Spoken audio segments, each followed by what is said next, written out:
FireEye has the unique advantage of layering enterprise-generated event data with real-time threat intelligence and teams of leading security experts. The FireEye Threat Analytics Platform, TAP for short, is able to leverage the security expertise when analyzing machine data joined with the ExtraHop platform's open data stream events.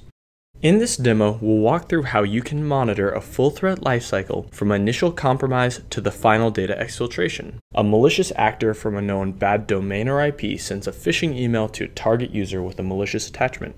Once an unsuspecting user opens the attachment, their host is compromised. The compromised host downloads a rootkit from the same malicious domain. The rooted host builds an outbound SSH connection to be used as a reverse tunnel for command and control. The malicious actor then scans the network for potential database targets using an in-map send scan, a type of stealth port scan which avoids the full TCP three-way handshake.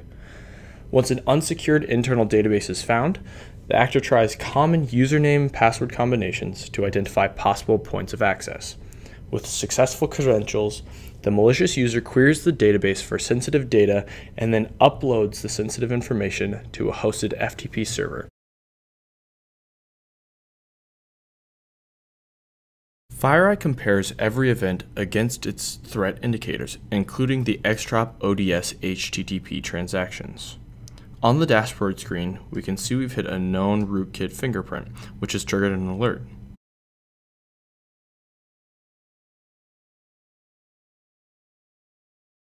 Drilling into the alert by clicking Investigate, View Details, the exact MD5 is exposed. With the Threat Analytics Platform, we can match against any of these indicators, IPs, domains, URIs, etc., which when combined with ExtraHop's ability to push any metrics to the TAP platform, you get an unprecedented level of visibility. After adding the event to an incident, let's dig deeper to establish context.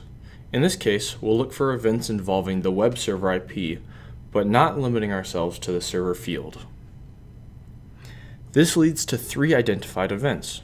An email with a large attachment was sent from the same host, the already identified outbound HTTP request, and finally an outbound SSH connection. These events can all be added to our incident. At this point, there are several prudent next steps. First and foremost, consider disabling the suspect host before further investigation. There are a number of other sources that can now be pulled into the incident report as well. We'll transition to the ExtraHop platform to get a better understanding of behavior. Note the IP of the potentially compromised host. As we transition to the ExtraHop UI, we can begin our investigation by finding the device that represents our suspect host. Once the device is identified, we'll begin our investigation by moving up the OSI stack. Starting at L2, we see an unusual spike in both L2 packets and bytes. At L3, we see a disproportionate number of ICMP packets, indicating a possible host scan.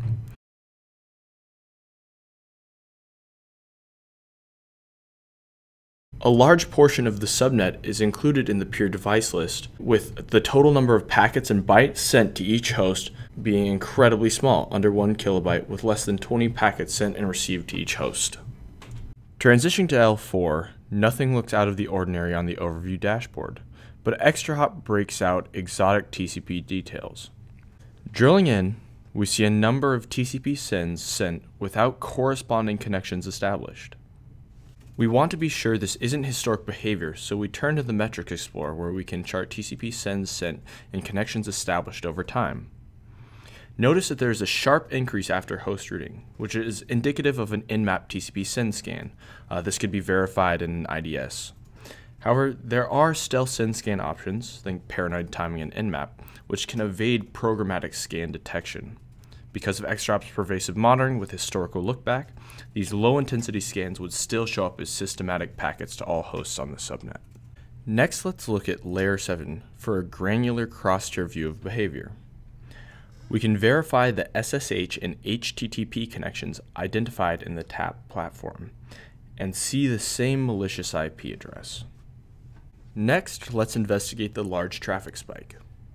It appears to be MySQL traffic from a single database, so let's drill in. There are a large number of errors in login method calls before a spike in processing time. Clicking errors, there are several access denied events for common database and usernames, a credentials brute force attack most likely. Bear in mind, ExtraHop exposes not just these errors, but also the full SQL query that resulted in the spike in processing time. Back at L7, there's a large FTP upload after the database breach. Where is that data going? It's headed to the same malicious IP we've seen throughout the security event. This is likely the final data exfiltration. Ideally, an attack would be stopped at the hardened perimeter, but with ExtraHop and FireEye Tap, identify and remove threats across their lifecycle before they affect your business. Security, just like performance optimization and troubleshooting, starts with visibility. With ExtraHop's pervasive and dynamic wire data analytics combined with FireEye's industry-leading threat intelligence platform, you have the foundation for a more robust, more secure application.